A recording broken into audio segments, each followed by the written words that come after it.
Assalamualaikum warahmatullahi wabarakatuh. Oke, teman-teman sekalian, pada kesempatan kali ini kita akan bahas perbedaan fungsi sum sama sum if. Apa bedanya? Dan apa kegunaannya? Biasanya digunakan buat apa sih dua rumus ini? Oke, langsung saja seperti biasa sebelum ke pembahasan, jangan lupa subscribe channel ini. Dan jangan lupa juga untuk like and share agar konten ini bermanfaat juga untuk yang lain. Oke, langsung saja silakan disimak materinya. Oke, teman-teman, di sini kita langsung aja ya. Di sini ada sum sama sum if ya. Buat apa ini? Dua ini. Nah, jadi dua ini fungsinya untuk menjumlahkan data angka. Jadi kayak misalkan ada angka 5, kemudian data kedua ada 10, data ketiga misalkan ada angka 5 juga. Jadi ada 5, 10, dan 5. Kalau dijumlahkan berarti kan totalnya jadi 20 gitu. Hanya di sini dia datanya ada di deretan sel gitu. Jadi bisa dijumlahkan sekaligus. Nah, itu pakai sum.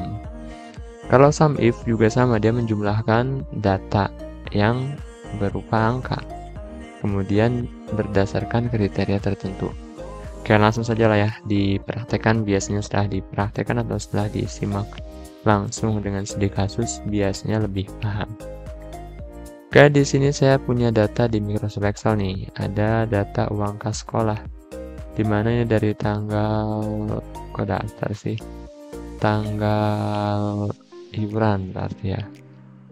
Ada kelas dan iuran kasnya berapa. Nah, kalau misalkan dijumlahkan, ini kan sebenarnya tinggal 3.000 tambah 2.300 tambah 35.000 tambah 4.000 sampai 30.000. Berapa totalnya di sini? Kalau kita manual kan gini, berarti kan sama dengan sel ini, kemudian ditambah sel ini, tambah sel ini, tambah sel ini, dan seterusnya sampai ke bawah. Bayangkan kalau ada deretan datanya itu bukan 15 data, tapi ada 1000 data. Kita pengen notalin berapa nominalnya. Nah, itu kebayangkan kayak gimana ngeklikin satu-satu. Nah, makanya nih si Excel ini ajaib. Dia udah ngasih rumus namanya sum. Jadi kalau gunakan rumus sum, tinggal sama dengan sum, kemudian buka kurung, tinggal kita blok saja. Atau tinggal kita klik sel pertamanya di mana, misalkan di E5, diklik E5-nya. Kemudian titik 2 itu artinya sampai. Nah, sampai mana yang mau kita jumlahkan? Kita mau menjumlahkan sampai dengan sel E19. Berarti klik di sini. Nah, jadi perhatikan rumusnya. Sama dengan sum E5 titik 2 E19. Artinya, jumlahkan data yang ada di dalam deretan E5 sampai E19. Jadi dia akan menjumlahkan sel ini. Akan menjumlahin semua. Tinggal di enter. Nah, ini dia hasilnya 188.782 rupiah. Itu untuk rumus sum. Jadi intinya dia menjumlahkan nominal angka dari deretan sel tadi.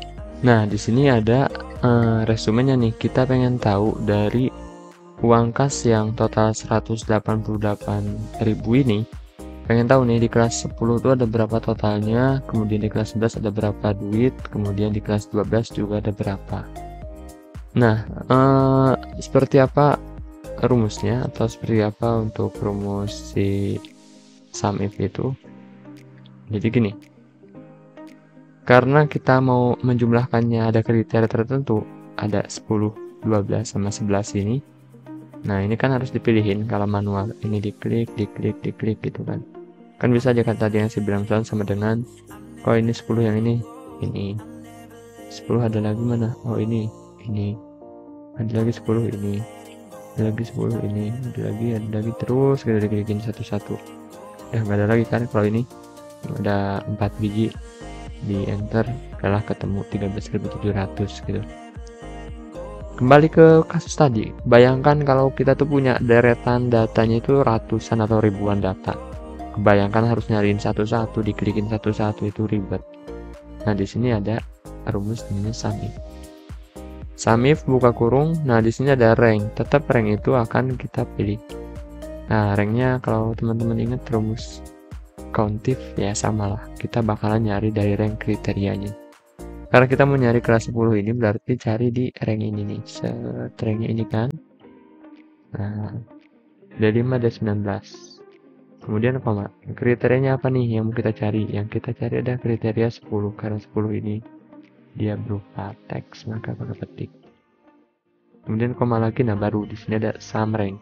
Ya kalau nyampe sini doang kan kayak rumus countif ya. Rank kemudian kriteria itu countif. Kalau sum if dia ada tambahan satu lagi, sum rank. Nah, sum ranknya kita blok dari sini sampai sini. Gitu.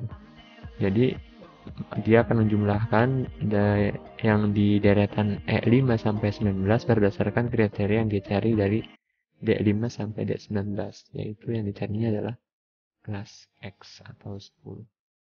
Kemudian kita enter. Sama aja kan? 13.700. Tapi kerennya di sini kalau misalkan kita ganti nih, yang ini misalkan salah nih, ternyata kelas 10. Pada saat di enter, lihat otomatis kerubah. Tapi kalau pakai rumus yang tadi tuh diklikin satu-satu, ketika ada perubahan data, ini nggak akan berubah. Gitu, dilihat lagi rumusnya. Sama dengan sum if, D5 D19 ini ranknya, X itu kriterianya, dan E5 D19 itu sum rank atau rank yang akan dijumlahkan. Nah, kriteria ini bisa berupa manual kayak gini, atau bisa juga berupa sel. Kalau berupa sel, saya contohkan kayak gini. Sama dengan sum if, buka kurung, ranknya masih sama ya, ini, koma, kriterianya, nah kriterianya kita klik dari sebelah sini. G9, berarti kriterianya sesuai dengan G9. Koma lagi, kemudian sum ranknya sama yang ini juga, yang kayak tadi. Nah, jadi di sini kriterianya di G9 ya, ini. Kemudian di enter. 19.500. Kalau yang atas ini, kalau kita ganti ini sebelah sininya, misalkan jadi kelas 11, kelas 12 dulu. Dia nggak berubah kan, tetap 16.000. Karena kita gunakan kriterianya manual. Tapi kalau yang ini, kita rubah. Misalkan yang ini yang kelas 11. Kita enter, dia berubah. Kenapa dia bisa berubah? Karena dia kriterianya itu ada di G9. Jadi apapun yang di G9 dia akan baca. Jadi lebih dinamis gitu. Kalau kita ubah ke 10, dia akan baca kelas 10. Kita ubah ke kelas 11, ke kelas 12, dia akan baca kelas 12 gitu. Nah, ini apa? Berarti sama aja. Ini kelas 11, terserah misalkan sum if, buka kurung, masih sama ranknya ini. Kriterianya misalkan kita gunakan manual lagi. Kayak gini lagi. Kemudian sampainya masih yang ini juga. Enter. Nah, kemudian di sini total kas ya sama aja, dan digunakan sum, buka kurung, kita blok yang 3 ini. Nah, enter, hasilnya akan sama. Karena sama-sama dari data yang ini, hanya saja ini dipecah per kelas. Oke, itu aja untuk perbedaan sum sama sum if. Semoga bermanfaat. Sampai jumpa di tutorial selanjutnya. Assalamualaikum warahmatullahi wabarakatuh.